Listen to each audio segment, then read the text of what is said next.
Welcome back. And today I have a guest with me who has a very unique ministry, I say, because it is diverse. It is a ministry that deals with Hebrew teachings. And I'm really excited to have her with me because we're going to receive some insight today of how the Hebrew teachings connect with the Gospels. My guest is Dr. Deanna Dye, and I just want to welcome you today. I'm Thanks excited so about what we're much. going to talk about today. Thanks for having me. Yes, your ministry is Foundations in Torah. Correct. Now, when I look at the term, when I look at the name of your ministry, I just pretty much assume that this deals with teachings about the Torah, but I need you to explain a little bit more to us of what it really means, and then we're going to find out some things about how you got started in this some years ago. Okay. Okay. Well, the key is that the Gospels and the Epistles have a foundation, and that foundation is in the Torah, the first 5 books of the Bible. So if you don't go back to the foundation, you're not going to understand some key themes and concepts that are in the New Testament. So my goal is to just take us back to ancient Israel and the Hebrew language and show us where those things fit. Okay, so as you deal with the foundations, do you have to teach individuals Hebrew?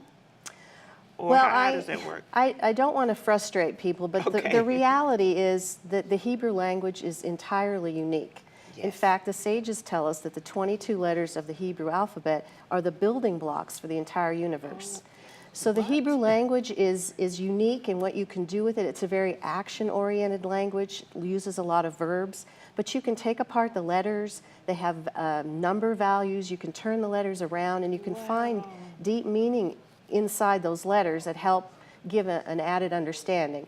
I recognize that a lot of people are probably never going to learn Hebrew, but we do Okay. have a lot of resources to help people. So we have lexicons and things so people can at least find out what the words mean.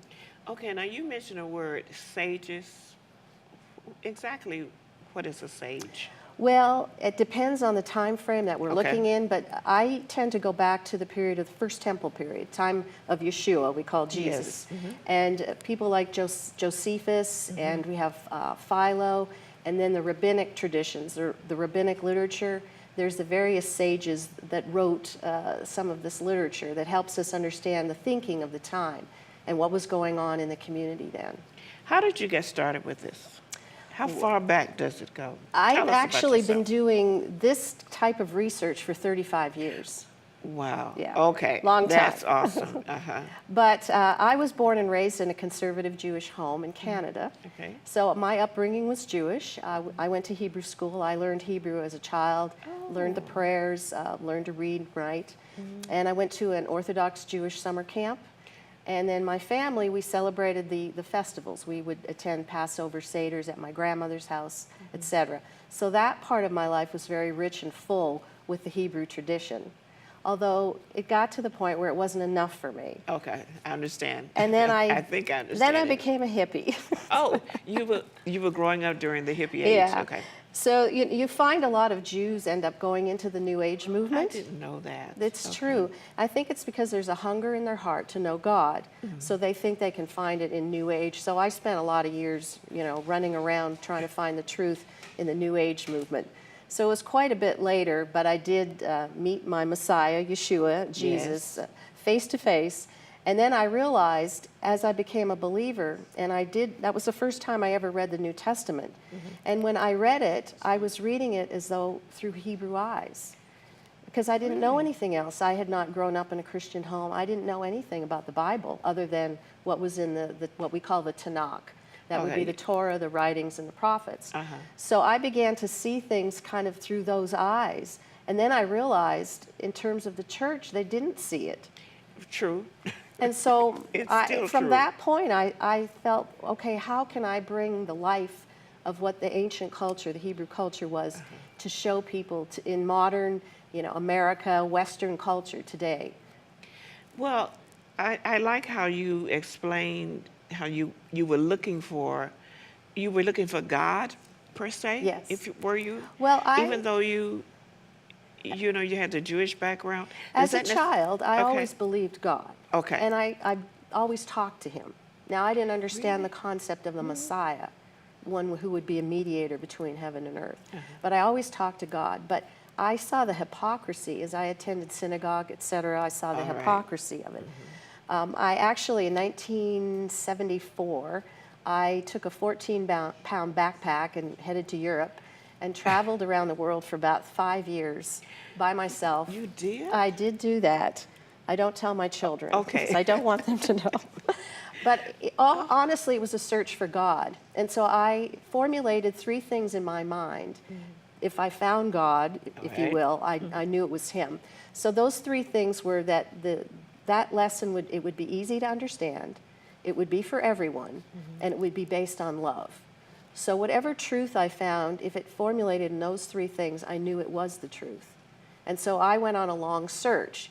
And all the different religions that I went through, none of those things met Yes. that criteria until I came face to face with Yeshua, Jesus the Messiah. That is so exciting. I remember the hippie years. I know there's a group called the Yuppies or the Yippies, but I remember those years, and so many people were searching. That's right. And in 1972, there was like a mass group of individuals who received the Lord as their Savior all over the world. It's really, really interesting. But I want to go back real quick, Okay. because in the after break, we want you to share with us some things about the Torah. I guess we could say the portions that we can expect to study if we want to on next week. But you said something about the Hebrew letters and their relationship to the universe. Yes. Well, Can let me you- just give you an example Okay. of what you can do with the Hebrew language that you can't do with any other language. All right. So take the word for son in Hebrew. It's ben, and the 2 letters that form son is a bet, which is the 2nd letter of the Hebrew alphabet, and a nun. So when you take the bet and the nun and you put them together, you get ben.